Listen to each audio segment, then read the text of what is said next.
नमस्कार, मैं विभा उपाध्याय आप सभी दर्शकों का अन्नदाता कार्यक्रम में स्वागत करती हूं। किसान बेहद परिश्रमी होते हैं। वे खेतों में जी तोड़ मेहनत करते हैं, जो अनाज, फल और सब्जियां उगाते हैं। हमारे देश की अर्थव्यवस्था का लगभग समूचा भार इन्हीं के कंधों पर है। ऐसे ही भारतीय किसानों को खेती-बाड़ी से जुड़ी हुई बहुत सी नई, रोचक और लाभकारी जानकारियां देने के लिए हर रोज सुबह हम आपके साथ होते हैं। तो चलिए, कार्यक्रम शुरू करने से पहले देखते हैं क्या है अन्नदाता के आज के कार्यक्रम में। आंवला की बागवानी अपने राज्य में बड़े पैमाने पर की जाती है और इन बागों से आने वाले समय में अच्छी फसल मिले, इसके लिए आपको बाग में कुछ जरूरी कार्यों को करना आवश्यक है। तो आंवला के बाग में कौन कौन से कार्यों को करें, आइए जानते हैं कृषि विज्ञान केंद्र टाकरड़ा के बागवानी विशेषज्ञ NK गुप्ता से। किसान भाइयों, जैसा कि आप सब जानते हो कि शुष्क क्षेत्रों में आंवला की खेती एक महत्वपूर्ण खेती बन गई है और इस वर्ष तो हमारे आंवला के उत्पादन कृषकों ने भरपूर इसका मुनाफा प्राप्त किया है। इसका कारण रहा है कि आंवले की उपभोक्ताओं की मांग बहुत ज़्यादा रही है, पूरे देश भर में ज़्यादा रही है।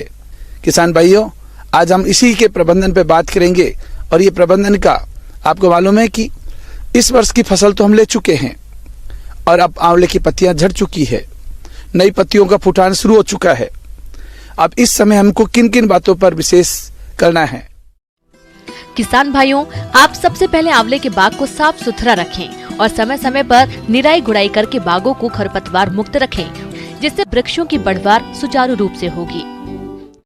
किसान भाइयों, आप सबके जितने भी आंवले के बगीचे लगे हुए हैं और जो 5 साल से ऊपर के हैं, उन सब के थावलों की, आप जो थावले देख रहे हो, उन थावलों को अच्छी तरह जितना पेड़ का फैलाव है बनाकर और उसमें उम्र के हिसाब से, मान लो आपका 5 साल का बगीचा है तो उसमें 50 किलो गोबर का खाद, 2 किलो सिंगल सुपर फास्फेट, ये अच्छी तरह से उसमें चारों तरफ से मिलाकर गुड़ाई कर देनी चाहिए।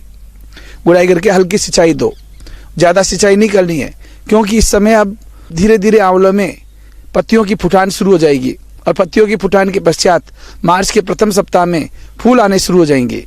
तो किसान भाइयों, हमें इस बात को विशेष ध्यान में रखना है। इसके पश्चात जब फूल आए तो पानी बिल्कुल रोक देना है फूल आने तक, और फूल आने के 50% जब आंवले में फूल आ जाए तो आंवले के फूल ज़्यादा से ज़्यादा लगे, इसके लिए हमें नेप्थलीन एसिटिक एसिड 200 ppm का छिड़काव करना है ताकि फूल ज़्यादा से ज़्यादा रुके।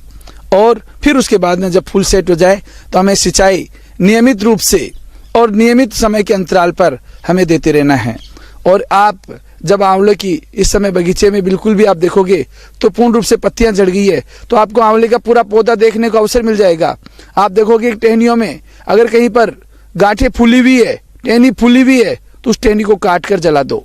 आप इस समय आंवले की जो अननेसेसरी की जो शाखाएं हैं उनको भी आप काट के और आंवले को एक सही मैनेजमेंट कर सकते हो।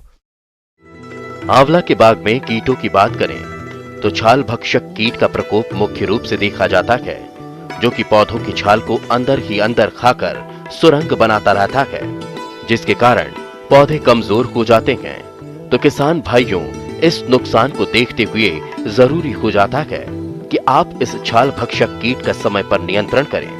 तो इसके लिए पौधों की सुरंगों को साफ करके किसी पिचकारी की सहायता से 3 से 5 मिलीलीटर मिट्टी का तेल प्रति सुरंग डालें, या रुई को मिट्टी के तेल में भरकर सुरंग में लोहे की छड़ की सहायता से डाल दें। इसके बाद ऊपर से सुरंग को गीली मिट्टी से बंद कर देते हैं। ऐसा करने से छाल भक्षक कीट मर जाएगा और आपका पौधा इस कीट से बच जाएगा।